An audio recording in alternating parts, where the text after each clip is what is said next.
Hey everyone, it's Marvin. If you think the US needs better representation for minorities, especially during this election season, then you should check out The Future of Our Former Democracy, the chart-topping history podcast from More Equitable Democracy and Larj Media. Each week on The Future of Our Former Democracy, hosts George Cheung and Colin Cole dive into what our democracy could look like if we left behind our current winner-take-all model and embraced a fairer, more proportional system. If you need somewhere to start on this podcast, I recommend listening to the first episode where George discusses how his identity as a queer Asian American fueled his activism and commitment to social justice. Follow The Future of Our Former Democracy wherever you get your podcasts.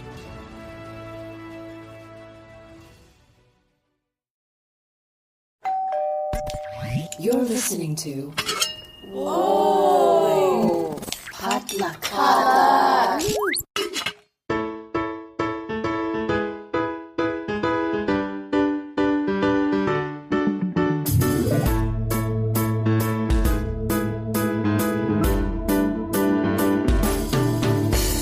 And hey, welcome to Books and Boba, a book club and podcast featuring books by Asian and Asian American authors.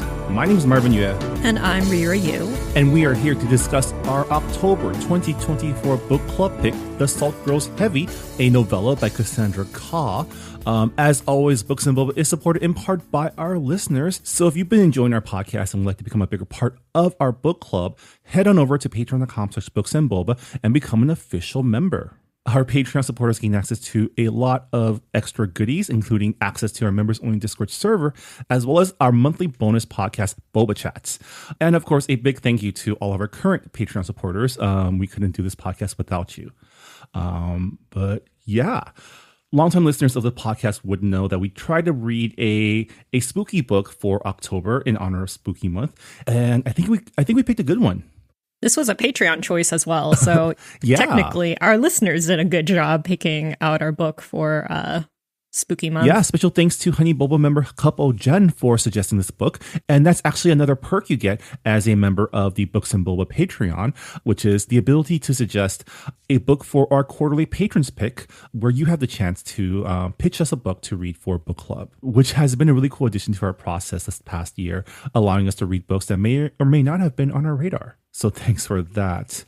But yeah, it's Spooky Month. 'Tis the eve before Halloween. Yeah. When we are recording this podcast. That's true. We are recording on October 30th, so the day before Halloween, but you will be listening to the show on November 1st. So on behalf of Books and Boba, we hope you all had a really fun and safe Halloween, however you celebrate. And I also hope that you guys go out and vote if you have not voted early already. That's right. We are also at the eve of the election. So by the time you hear our next episode, we'll have a new president.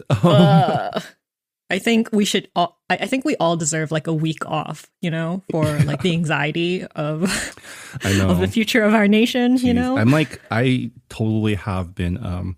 I knew it was coming up, but the fact that it's here now, it's like I'm starting to feel my stress levels rising. So we'll see what kind of future we'll be in the next week. It's just reminding me of back in 2016 when we first started this podcast, and it was a different era, and then election happened of 2016, and we're like, we'll never be the same again. Okay, we're living in the darkest timeline. Man, what a way to start our That's the true horror, month. I know. Not monsters, not mythical creatures, but human beings with corrupt corporations behind their back and the election. Truly. Yeah, that's the real horror of humanity. Yeah, as we've learned from zombie fiction, Yes. Humans truly are the real monsters in our world. But I guess speaking of monsters, plenty of those to be found in this month's book club pick. But before we get into it, this is your final spoiler warning, because we will be discussing our book club pick in its entirety, including all plot points, character beats, plot twists. So if you have not finished The Salt Grows Heavy by Cassandra Khaw yet, this is your cue to hit pause on the podcast player. Go finish the book. It's only about 100 plus pages. It's a novella, so not that heavy of a lift unless you're a little squeamish, as we'll get into later. And yeah, come on back and listen to our discussion. But with that, consider yourself spoiler warned. All right. Well, let's begin our discussion, as always, with the book jacket description of The Salt Grows Heavy by Cassandra Khaw. Rira, why don't you start us off? All right. From USA Today best-selling author Cassandra Khaw comes The Salt Grows Heavy, a razor-sharp and bewitching fairy tale of discovering the darkness in the world and the darkness within oneself. You may think you know how the fairy tale goes. A mermaid comes to shore, weds the prince. But what the fable forget is that mermaids have teeth. And now her daughters have devoured the kingdom and burned it to ashes. On the run, the mermaid is joined by a mysterious plague doctor with a darkness of their own. Deep in the eerie, snow-crusted forest, the pair stumble upon a village of ageless children who thirst for blood and the 3 saints who control them. The mermaid and her doctor must embrace the cruelest parts of their true nature if they hope to survive. Yeah. So what this synopsis doesn't tell you is that this story is actually a love story. I don't think it really is a love story, though. I think we can get into that a little bit later, but I'm on the fence about that. I mean, it is a story about 2 people coming together against the odds. So I did read a little bit of a love story there, but yeah, we'll get into it later. I do love that this story is kind of like a fairy tale in its like truest form, right? Uncorrupted by the Disney lens. Like this isn't a story or this isn't based on The Little Mermaid that, you know, mainstream audiences know as a fantastic romance with a happy ever after. You know, this version of Little Mermaid ends with the mermaid and her progeny essentially devouring the entire kingdom, including the prince. And I thought it was a really interesting way to start. So I had no idea that there was a prequel to this story. It was a short story that Cassandra posted. I forgot where, but it's called And in Our Daughters We Find a Voice. And this is included at the end of the book. So after I like reached the end and I finally got to read the prequel, I was like, oh, I kind of wish this was actually the beginning of the book, because it kind of sets up the destruction and how we got there.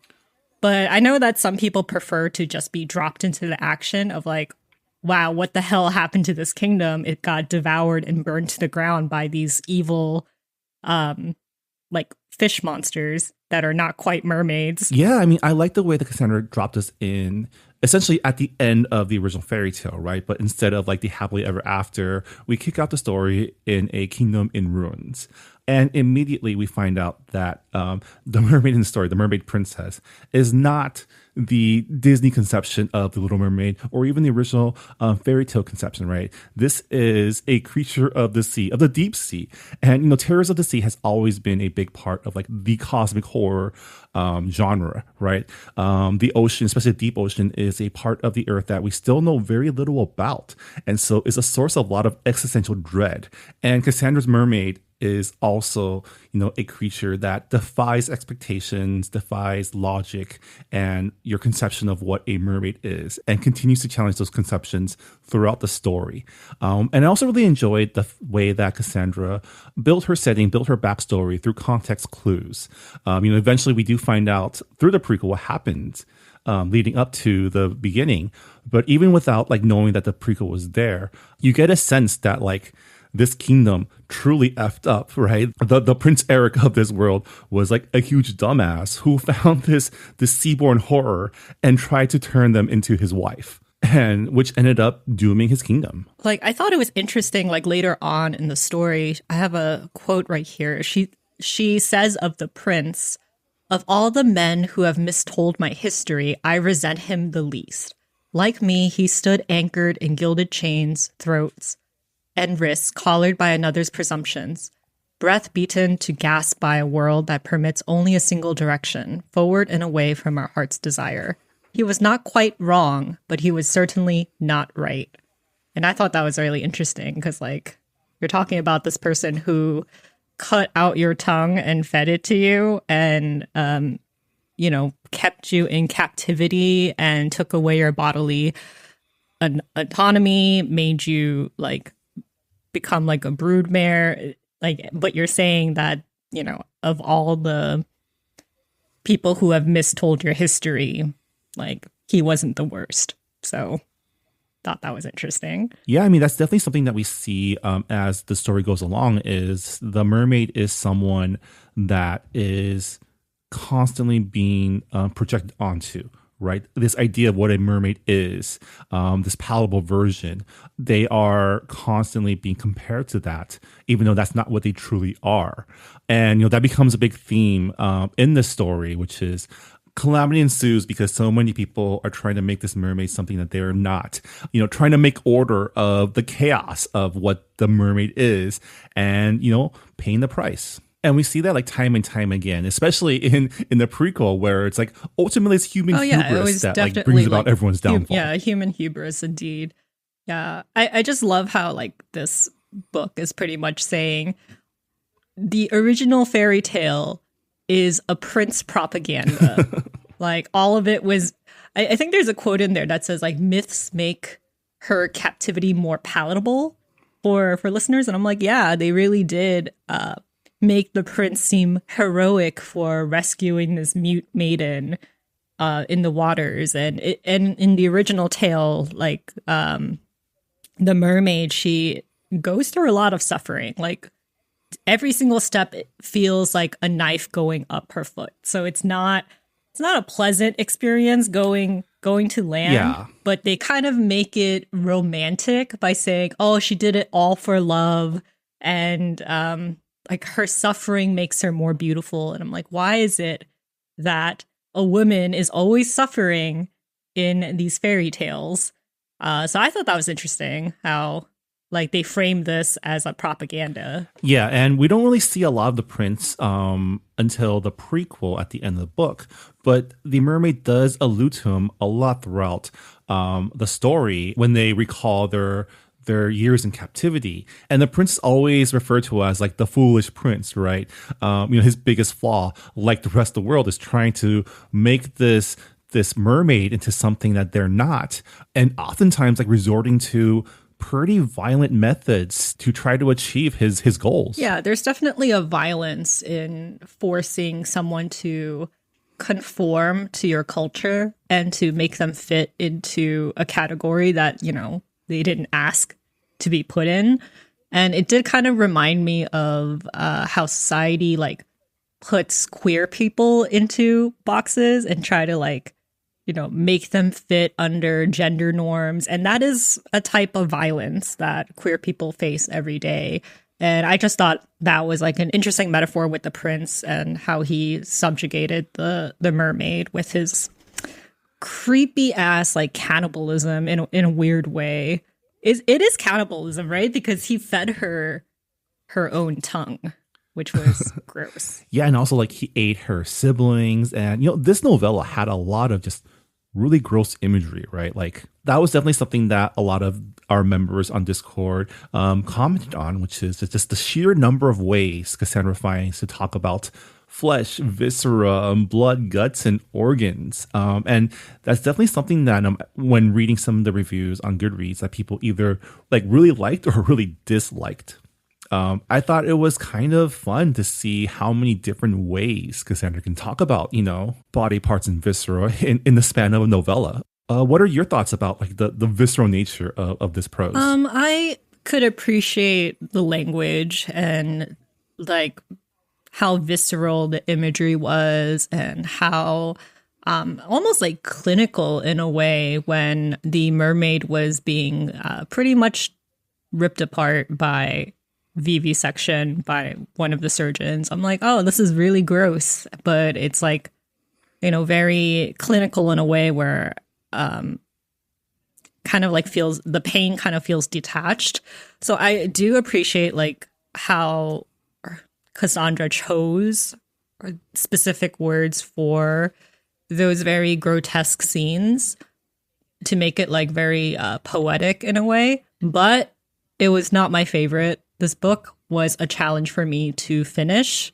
I think I read this book like 2.5 times, almost 3 times. First time through audiobook, second time read all the way through, and then like the half time or the third time I like skimmed through it and tried to take notes. And it was a lot. I think one of the reviewers for this book said it was a Baroque fantasy, a Baroque fairy tale.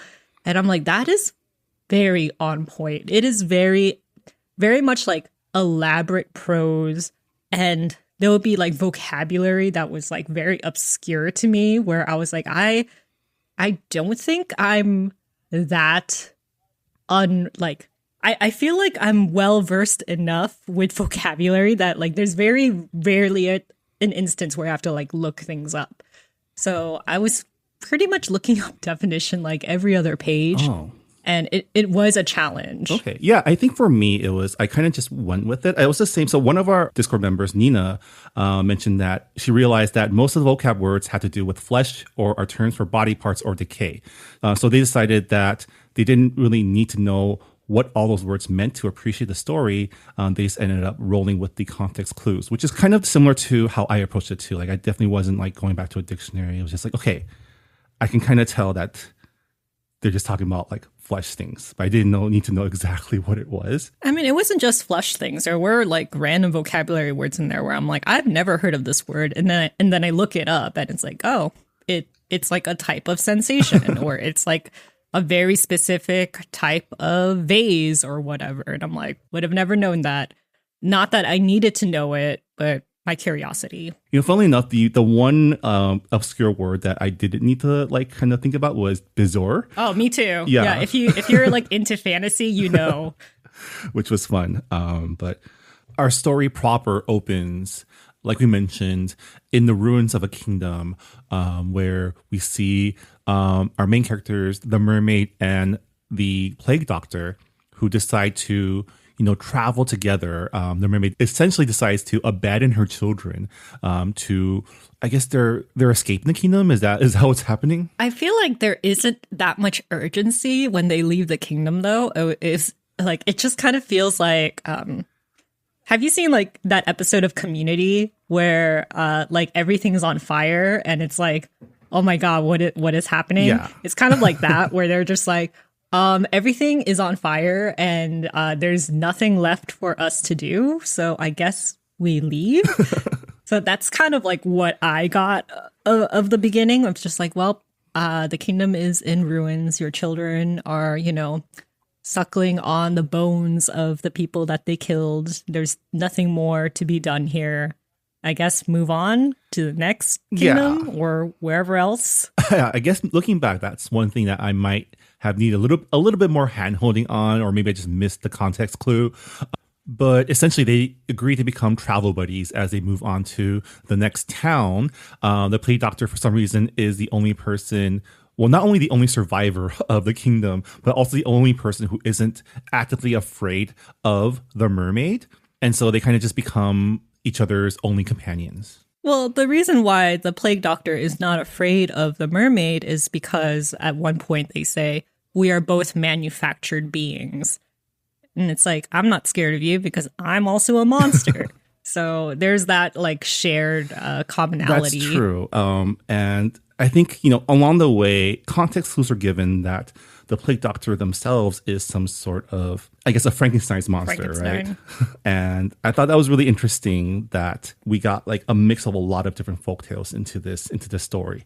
On top of the fact that, given context clues, this story takes place in our world because they refer to France at one point.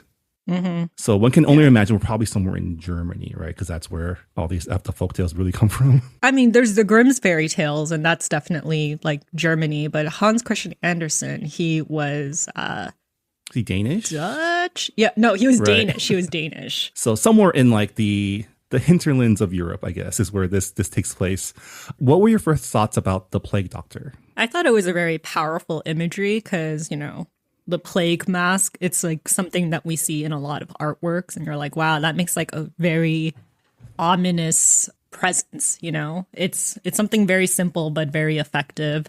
And I like the fact that, when they take off the mask, like, it's not like straight up horror, there's like more of a fascination through the mermaid's perspective, being like, oh, there's like these patchwork of textures that don't match. The fingers, they're not like the same. And I don't know, there's just like a morbid curiosity to it rather than like, oh my God, a monster. which I really appreciated. Yeah, we forgot to mention that the whole story is told through the POV of the mermaid. And like we mentioned, the mermaid is not a human. It's not someone who grew up in human culture, who understands human societal norms. And so the point of view we get is someone observing human interactions and people and things as like an outsider, as someone who's not familiar with it. And so when they look at the attributes of the plague doctor, they're observing things really clinically. Like they don't have like a reaction to what would probably be horrifying to someone in like proper human society, because to them, being unhuman isn't something that's out of the norm. And I thought it was really interesting. There's no Dr. Frankenstein in this world, but us as like readers who are familiar with pop culture, I think Cassandra drops enough clues for us to immediately recognize the plague doctor as like a Frankenstein's monster type of creature. I mean, there isn't like a Dr. Frankenstein, but we find out later that the doctor does have creators of his monstrosity. Yeah, and I guess it's time to meet these creators, because as the mermaid and plague doctor travel through the forest, they happen upon a group of kids hunting another child. And I wonder, Rira, what did you think when the Lord of the Flies kids appeared in this story? It's funny how you mentioned Lord of the Flies, because that did not enter my brain when that scene happened, when we have village boys hunting down this other boy who they're screaming pig, pig, and then they like stab him. I mean, that happens in Lord of the Flies, but also like while I was reading, I was like, I feel like I've read this fairy tale before.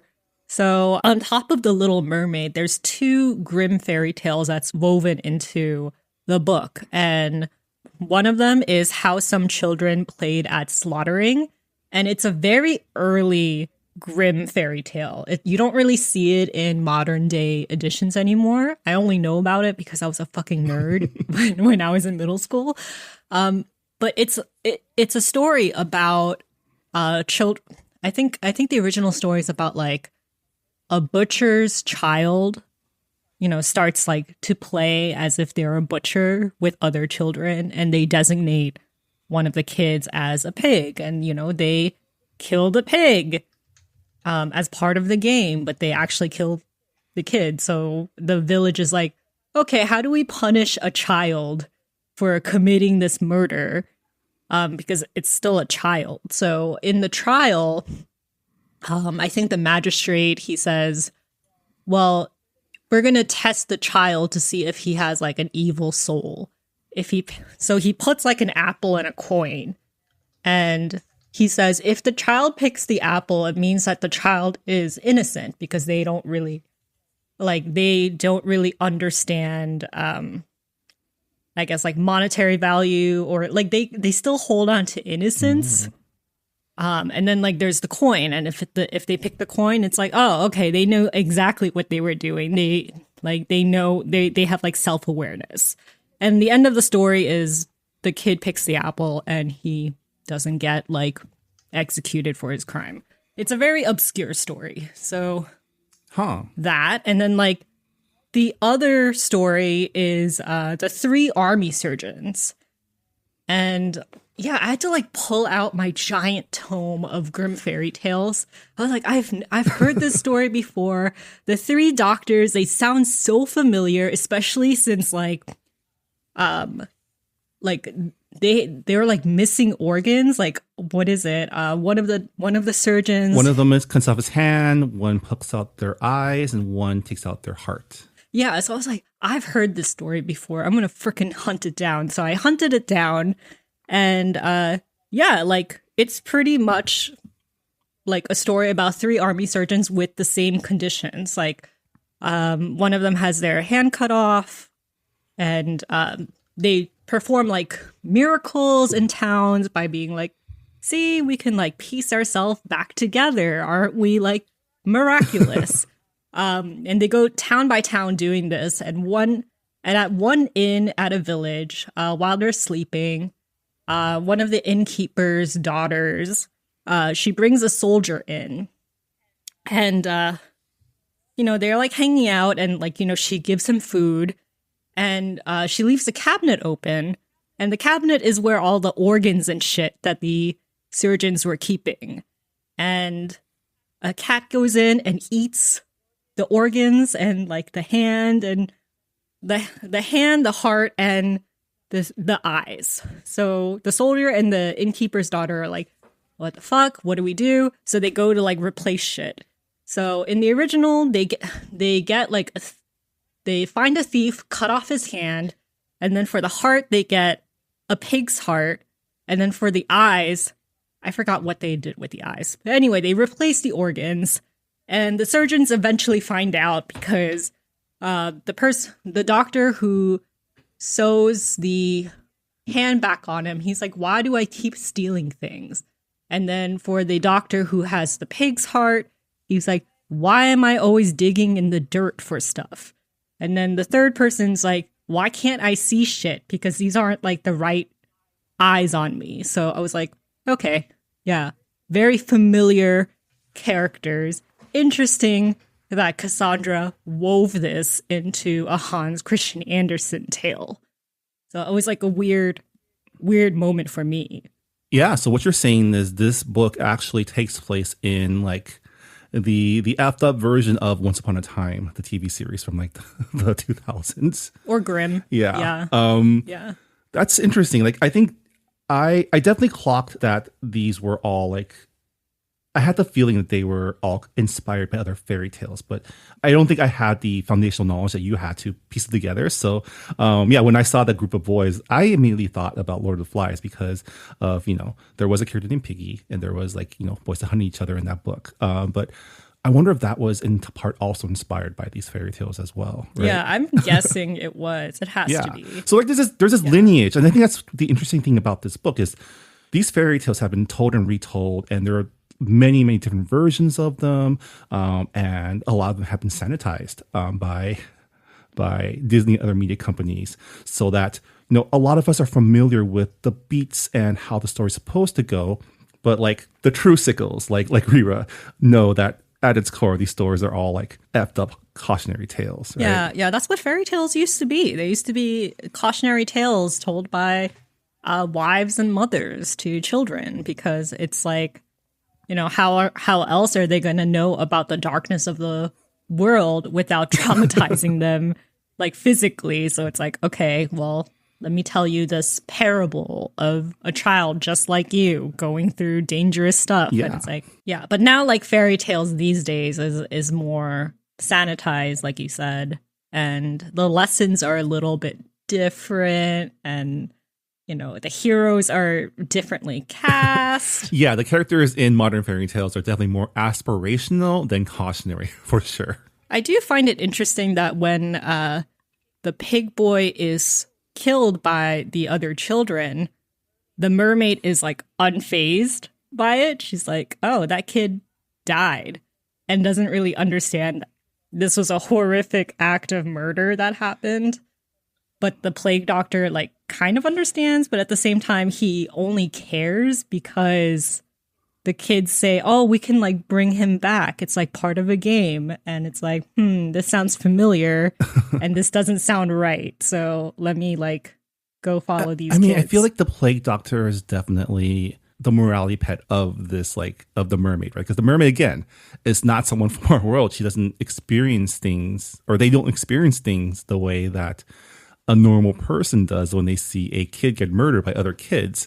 Whereas the plague doctor was human at one point, and I would imagine brought up to at least value life and value morality, right? I think their backstory was they were conscripted to fight in the war that, back then, your lord calls you up for war, you go to war, and then they got experimented on by the 3 army surgeons to become like this Frankenstein's monster golem type of creature, right?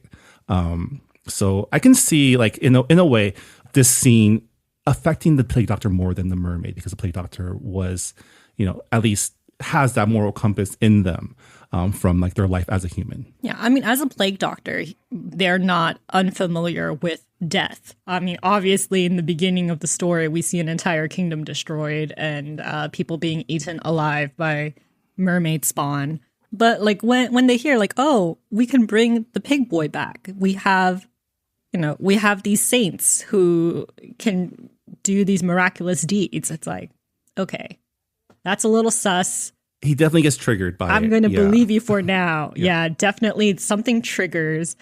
And I thought it was really interesting that the three surgeons are called saints and they're like deified. And I was like, oh man, that's like, I don't know, that's some like Full Metal Alchemist stuff. I mean, it just reminds me of like, to people who have never encountered modern medicine or modern technology, it feels like magic. It seems like magic, right? And these, obviously these are all people inspired by fairy tales and have some sort of, there's some sort of magic going on, right? Because normal people shouldn't be able to remove their hearts and live, right? To me, it reminded me of the stories of the army surgeons who introduced double eyelid surgery to the Korean people and like, in a way, played God themselves, right? By like impressing their idea of beauty onto this people by essentially giving them a way to like look like the white standard of beauty, right? I mean, that is an interesting take on it. For me, it was like these surgeons are experimenting in order to find a way to escape death, in order to find like immortality, which is, I guess, like a very human trait of like always wanting to, find like the elixir of life. So these surgeries where they're like ripping these kids apart, taking apart their organs, bringing them back to life, only for them to be like killed again later for other experiments. I'm like, okay. Yeah, I guess I'm just saying that like it just like the idea of like a doctor playing God is not so far removed from like reality, right? Of like, oh no, yeah, I totally get it. The powers of what doctors do wield on people. And we find out that our plague doctor was created by these surgeons. They were their first, yeah. Yeah, they were their first. Patient zero. Yeah. And okay, I guess this is kind of a tangent, but I did find it interesting that both of our main characters are kind of genderless, right? Like the mermaid has, aspects of femininity and motherhood impressed upon them. And with the plague doctor, there's a lot of non-binary language used to describe them, but they're both kind of like non-gendered, right? I mean, they're creatures who have been identified by people who don't really understand who they are. So, like, with the mermaid, we keep calling her the mermaid, but that's not her name. And she does have a name, but it's just not translatable into the human tongue.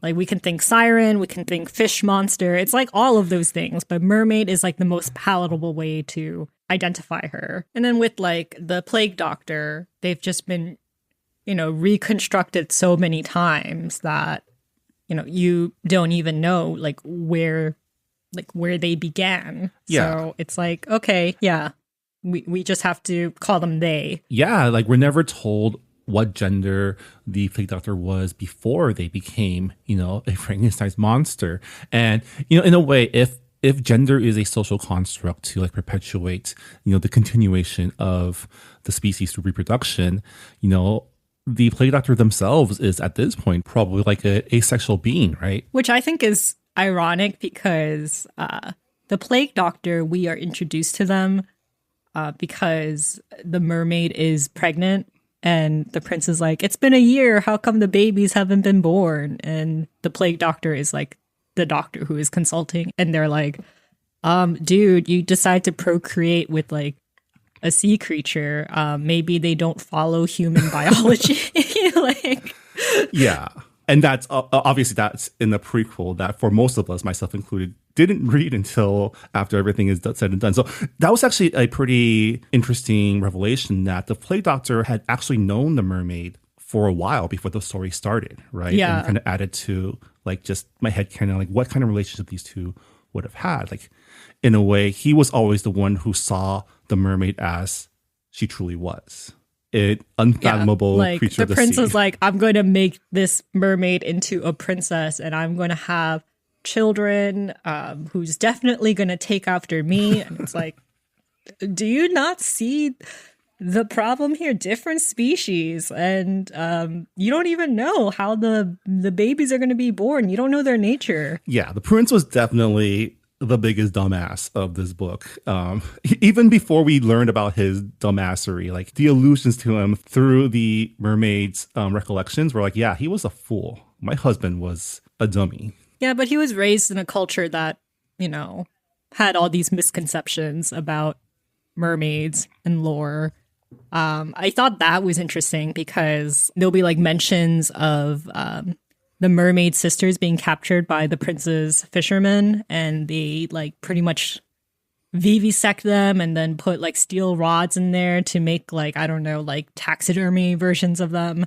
And that actually happened in real history.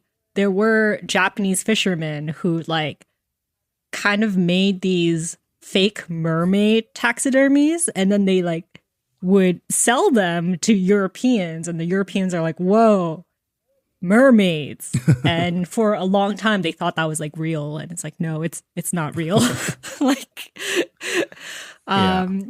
yeah, that was just like a fun reference for me when I was like reading that part. I was like, oh yeah. People are stupid, and you know, they really like myth really does play a part in how, I guess, like how we perceive creatures and like our sense of superiority. So that's true. Yeah. I mean, we can find like a modern version of that in the way that people mythologize, let's say, billionaires, right?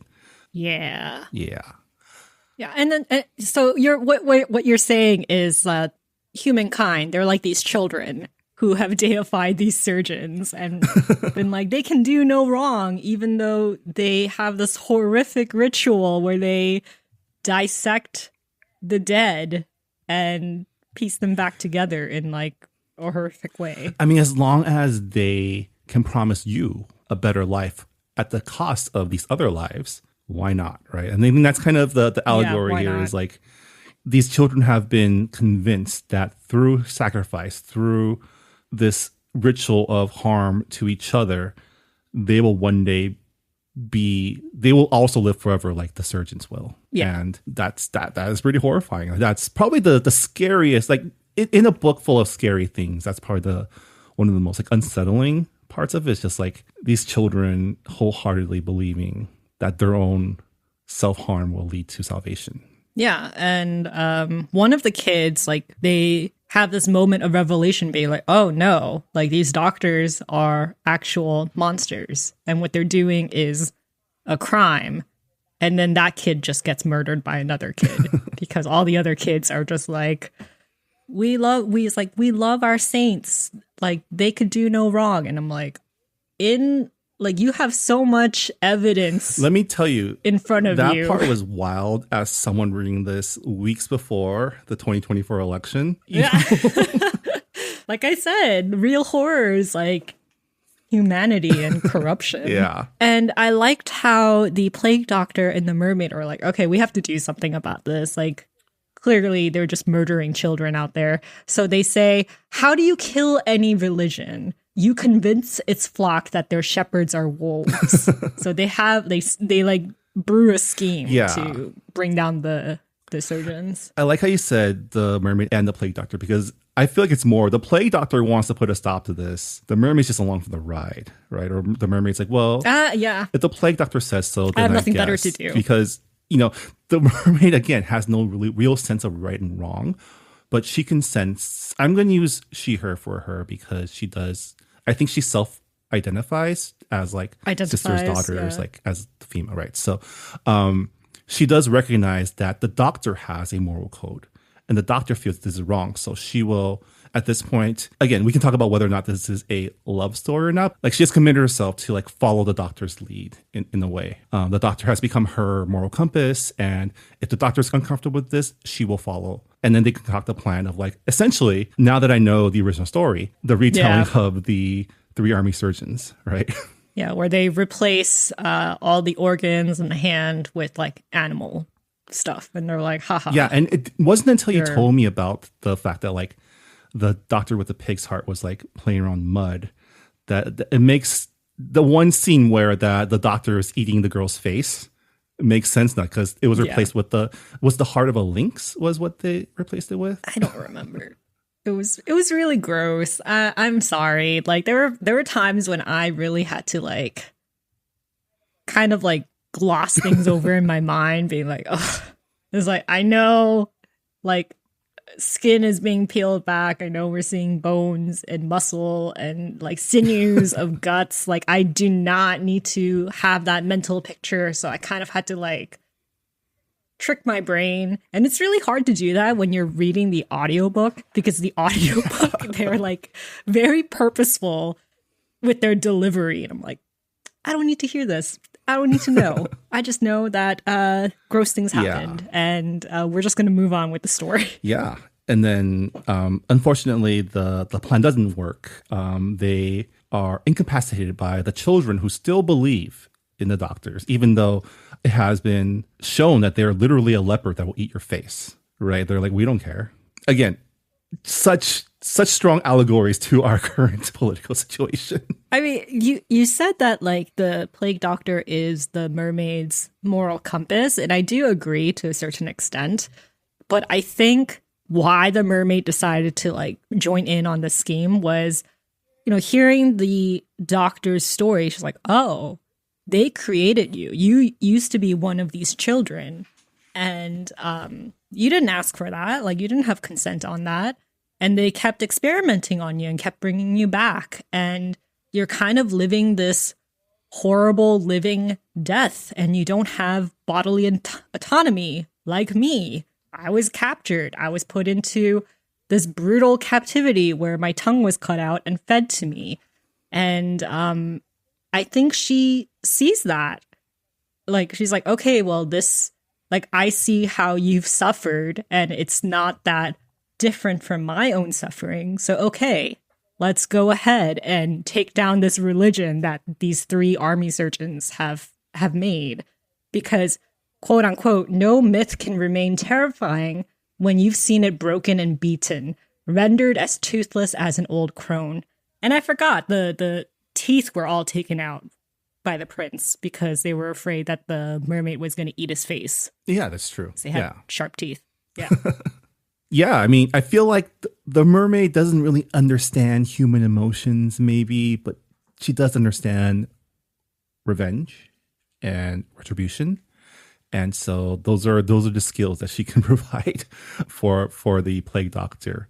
But again, unfortunately, it doesn't work. The kids turn on them, they get incapacitated, and we get a scene where the mermaid wakes up and she has been vivisected. Her organs are all in jars. And that was kind of a cool but unsettling, at least to me, cool but unsettling image. And then we get kind of like what I would describe as a like folktale John Wick scene. Or like, you remember the scene in Logan where Logan finally like decides he wants to save the kids and injects himself with like the serum and goes on a tear across the forest? We kind of get that, right? Like the mermaid goes full like, well, there's no one to stop me from being violent, so let's do some violence. Yeah, they go full feral. They trick one of the surgeons into getting really close to her face, and then she fucking devours the surgeon. Yeah. She's like, well, that was your fault. You thought that I was just going to be a good experiment, but I'm not. I'm a feral sea creature. That part was cool because she was like, guess what? I don't actually need these organs to live. Like, that's not how I work. I think, again, the surgeon is hoisted by his own petard. Hubris causes the surgeon to perish. And at this point, she's running through the forest because the kids have decided to hunt the plague doctor. And at this point, without the plague doctor there, she's like, fuck these kids. If they come after me, they're going to get got. Did you have any thoughts about when you realized, oh, she's actually going to kill all these kids? I mean, she saw that the kids were not going to be, what's the opposite of converted? But like she knew that the kids were gone after being brainwashed. And it's like, okay, well, there's nothing you can do about it. I guess I'll just eat these kids because they're in my way. And that's just kind of what I thought about it. It's kind of brutal in like the wild creatures way, where there are creatures out there who like eat their young or abandon their young because survival, or that's just a way of life. And I'm like, yeah, it makes sense that she kind of has this very brutal mindset of, okay, if you're in my way, then you're going to get got. You're going to be eaten. You're going to be fish food. Yeah, I mean, on that note, she does the same to her kids, right? Like, she leaves her kids in the kingdom because, this is your kingdom now, kids. Go hunt. And she also, like, ships off her first set of kids to a far-off castle in which she hears rumors that also got probably eaten up. Yeah, and then she eats her second batch of kids. And, they become nutriments for the next kids. And that's something that reptiles do. Yeah. So, yeah.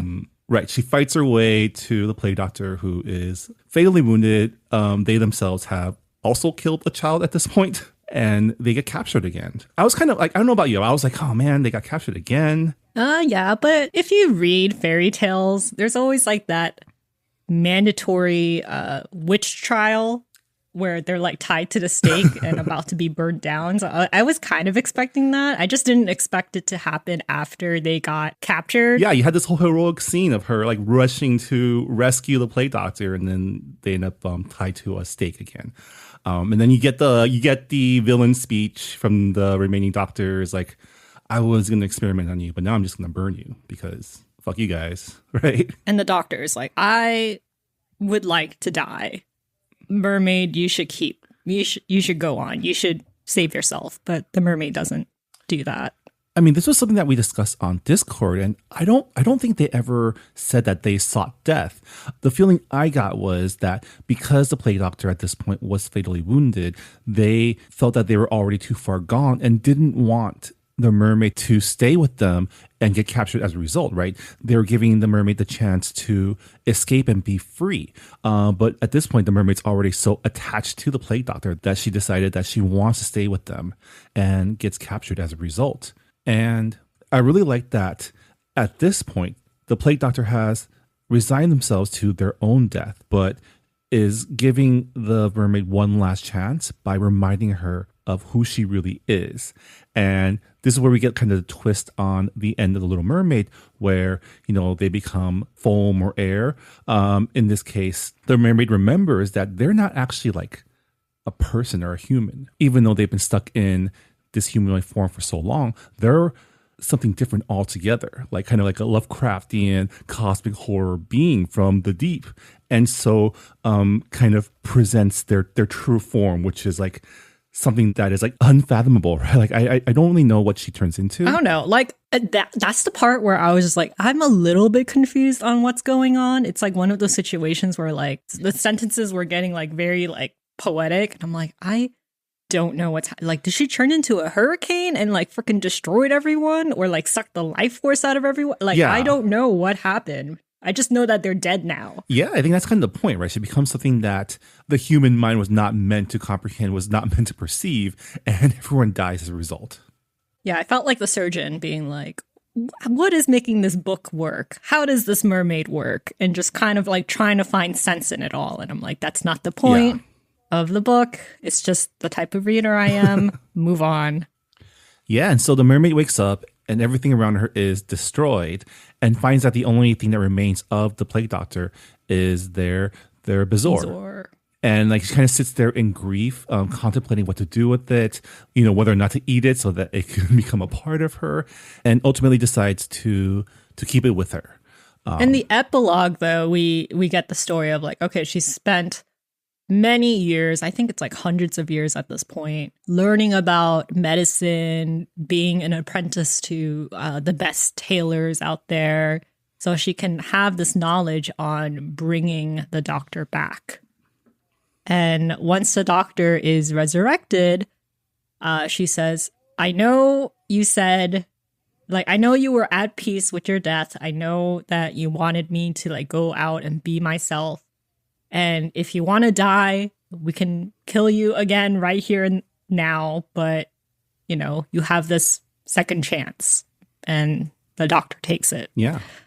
I don't know how I feel about the epilogue. I feel like the story was fine without it. I just like the ambiguous ending of like, okay, she has this bezoar and it's like, okay, what am I going to do?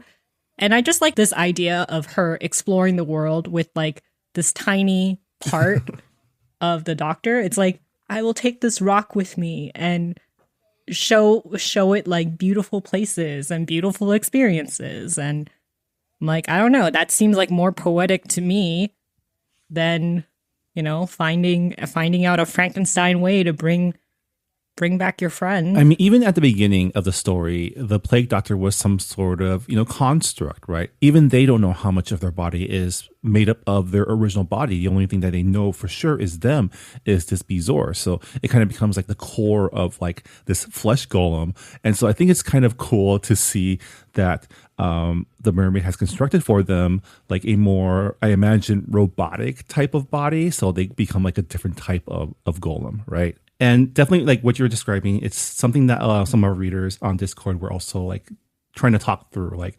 Nina from the book club says that they felt icky because the ethics feel similar to someone who asked not to be resuscitated and was resuscitated without consent. But what makes it feel less icky was that she was fully communicative of the option for them to die again if they wanted to. She just got really lucky that they wanted to live. And our other book club member, Club Jen, wrote, I would have been okay without a happy ending. I wonder if the conflicting belief of bringing someone back versus RIP is what the author wanted to leave us with. If the plague doctor didn't want to keep living after their previous resuscitations, couldn't they have ended their own life, similar to the mermaid's choice at the end? Yeah, I think that's a pretty good question to ask yourself. Yeah. I mean, you mentioned that you don't think that this is a love story. And I kind of like, no. I mean, it's not like romantic love, but I do kind of feel like the mermaid did find some sort of at least platonic love or a kindred spirit in the plague doctor, right? They both have experienced similar traumas of, people manipulating them and their bodies without their consent. And, when she finds the plague doctor's remains, she does go through like a grief spiral. Like for the first time in the entire novel, we see her experience emotions, like something that she didn't experience with her husband or her children or her sisters. The plague doctor's death really does a number on her. And I think that does show that this relationship means something or meant something to her.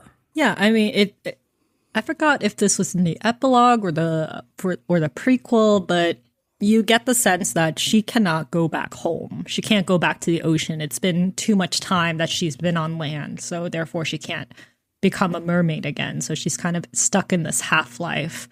And with the plague doctor dying, I mean, this was the one person who treated her like a person, or I guess like the creature that she is, with autonomy, with thoughts, with a soul, pretty much. They saw her, and right? Yeah, they saw her, and it's incredibly tragic to lose someone like that. And it's like a message of grief, like when you lose someone like that, it becomes incredibly lonely, and you get to the state of like, how am I supposed to move on without them? I guess the best way I can do that is to carry them with me, in this sense, quite literally, and try to live the life that they would have wanted me to live or wanted to live themselves. And that's kind of what I got towards the end. Yeah, I mean, it feels like from the epilogue, we find that, this desire to see the plague doctor again, to bring the plague doctor back, becomes the mermaid's new driving goal, right? It becomes her new mission. And, we get a little detail on what life was like during these 400 years. But I do like that the story ends with a reunion and maybe the beginning of a new adventure. It's left open-ended on where they go. But at the very least, it doesn't seem like the plague doctor is horrified to have come back in this form. Yeah. So, from a certain point of view, a sweet but gross story of love, and whether you see that as platonic or romantic is up to you as the reader. But I had a good time reading this book, although I do agree with a lot of our club members that it did get a little too gross sometimes. Yeah, like I had flashbacks of me in my anatomy class back in high school where I had to like dissect cats and pigs, and I'm like, yep, this is how it feels right now, real gross. I don't need this imagery in my head, but I guess we did ask our listeners to pitch us spooky reads, and this was a spooky read. And on that note, it did its job well. So yeah, I guess with that, that'll do it for our discussion of The Salt Grows Heavy, a novella by Cassandra Khaw. And if you dug this story, definitely check out their other works. They have tons of novellas and short stories out there. And if you have any additional thoughts on the book or our discussion, please let us know either on Discord or on our Goodreads forums. We always love to hear what our listeners think of our discussions. So before we go, it's time to announce our November 2024 book club pick. This month it's my turn to pick. And so I have chosen Charles Yu's Interior Chinatown for this month's book club pick, just in time for us to be prepared for the release of the Interior Chinatown television adaptation starring Jimmy O. Yang that's dropping later in November. Longtime listeners of Books and Boba will remember that Charles Yu's debut novel, How to Survive in a Science Fictional Universe, was one of our very early book club picks. So really excited to come back to Charles's work. Interior Chinatown has definitely been a book that's been on our radar for a very long time. It's a very meta story about a Chinese-American man who goes through life like a background character in a crime procedural set in Chinatown while wishing to be something more. So sounds like a genre-savvy take on the Asian American experience that I'm really excited to get into with you all. Yeah, and Interior Chinatown won the National Book Award for Fiction back in 2020. I remember when we covered it and we did mention, maybe we should read it one day. And the day has come. Yeah, it's a much lauded work and we're really excited to get into it. So. I have a feeling that I'm not going to like it though. So I'm like a little bit nervous. You know what? That will still make for a good conversation. So either way, it'll be good for the podcast. But yeah, looking forward to reading this with you all. For those of you on the Discord, stay tuned for our reading schedule. And yeah, thank you so much for joining us for our discussion of The Salt Grows Heavy by Cassandra Khaw, our October 2024 book club pick. And we'll see you all next time. Bye, everybody. Bye. Thanks for listening to Books and Boba. This podcast was hosted by Marvin Yue and Riri Yu and edited and produced by Marvin Yue. Follow the book club on Twitter and Instagram by going to @BooksandBoba and engage with us on Goodreads on our Goodreads group. You can also check out past episodes of the podcast by going to booksandboba.com and by subscribing to us on your favorite podcast app. Don't forget, you can support Books and Boba and Asian American authors by purchasing books at our bookshop.org account. Check out the link in our show notes and also at booksandboba.com. Books and Boba is a proud member of the Potluck Podcast Collective, a collective of Asian American hosted podcasts featuring unique voices and stories from the Asian diaspora. Learn more about the collective and check out our fellow Potluck shows by visiting the website podcastpotluck.com. Thanks for listening.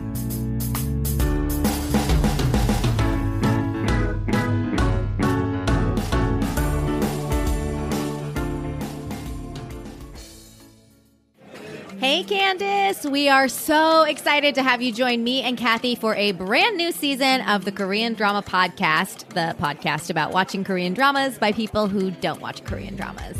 I'm so excited to join the podcast, but where's Kathy? She said she'd meet us here. Candace, I'm right here. Why is Kathy's voice coming from this chicken meatball? So, funny story. I was so busy watching Korean dramas on my phone to prepare for this podcast that I accidentally walked into a mysterious machine and got turned into food. And, excuse me, Kim, I'm obviously a chicken nugget.